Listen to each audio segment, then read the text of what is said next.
अस्सलाम वालेकुम viewers, welcome back to my channel. जैसा कि आपको बताया गया था कि मीरब के कैरेक्टर पर उंगलियां उठाई जाएंगी और सबसे पहले तो इस हया ने मीरब के कैरेक्टर पर उंगलियां उठाई और कहा कि मीरब कहाँ से आई हो तुम तो सुहेल के साथ भाग गई थी। इस हया का तो बस नहीं चल रहा कि मीरब को कुचल कर रख दे, लेकिन कर भी तो क्या सकती है सिवाय चीखने और चिल्लाने के। ये सारा मंजर देखकर माँ बेगम से भी ना रहा गया और माँ बेगम पूछती हैं कि ये किसकी बच्ची है। इस बात पर मीरब कहती है कि ये मुर्तसिम की बच्ची है और हया शॉक्ड हो जाती है। हया और ज़्यादा चिल्लाना शुरू कर देती है और कहती है कि नहीं, ये मुर्तसिम की बच्ची नहीं, तुम जानबूझकर ये झूठ मुर्तसिम के साथ डाल रही हो। पता नहीं किसके साथ रही और कहाँ से आई हो और अब भी उस बच्ची को मुर्तसिम का नाम दे रही हो। इस एपिसोड में तो दिखाया गया कि मुर्तसिम पे तो जैसे सख्ता ही तारी हो गया हो। वो बस खामोशी से सबको देख रहा है और वो इस हया की बातें सुन रहा है। जैसे ही मीरब कहती है कि ये मुर्तसिम की बच्ची है तो हया को लगने लगता है कि ये ना हो कि सब लोग मीरब की इस बात को मान जाएं, तो वो गुस्से में आग बकुला हो जाएगी और कहने लगेगी नहीं, ऐसा नहीं हो सकता, ये तुम्हारी बच्ची कहाँ से हो सकती है।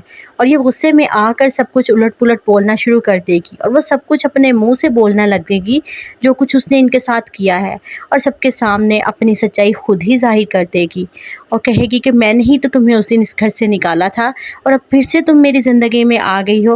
और इस तरह से मुर्तसिम को भी पता चल जाएगा। वो गुस्से में आकर मीरब को धक्का देती है और कहती है कि तुम इस घर से चली जाओ। वो जैसे ही धक्का देने के लिए आगे बढ़ती है तो अनवर साहिब बीच में आ जाते हैं और कहते हैं कि हया, तुम पागल हो गई हो क्या? तुम इस बच्ची को इस घर से नहीं निकाल सकती, ये इसका घर है और ये अब इधर ही रहेगी। जाना है तो सिर्फ तुम्हें ही जाना है।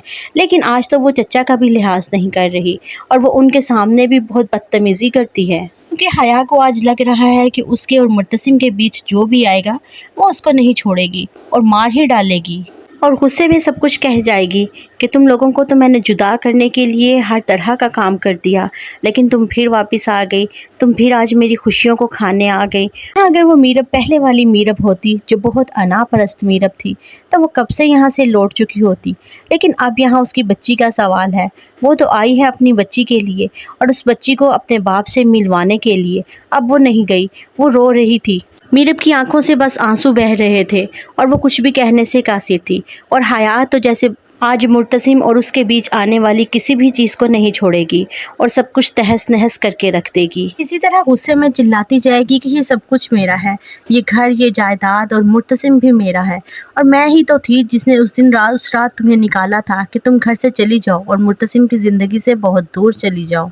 व्यूअर्स, होप्स हो कि हया के ये सब बकने के बाद माँ बेगम तो उसके मुंह पर तमाचा ही दे मारे और माँ बेगम को क्या, मुर्तसिम को भी उसके मुंह पर तमाचा ही मारना चाहिए और उसे इस घर से निकाल देना चाहिए और वापस गाँव भेज देना चाहिए, क्योंकि वो इस काबिल ही नहीं कि वो इस जगह पर रहे और वो इन आसाइशों से दूर चली जाए। और व्यूअर्स, सबसे मज़े का सीन तो तब होगा कि जब मीरब अपनी मोहब्बत का इजहार करेगी मुर्तसिम के सामने और कहेगी कि वो सच में उससे बहुत मोहब्बत करता था, लेकिन वो ही इस काबिल नहीं थी कि वो इसकी मोहब्बत का मान रख सके।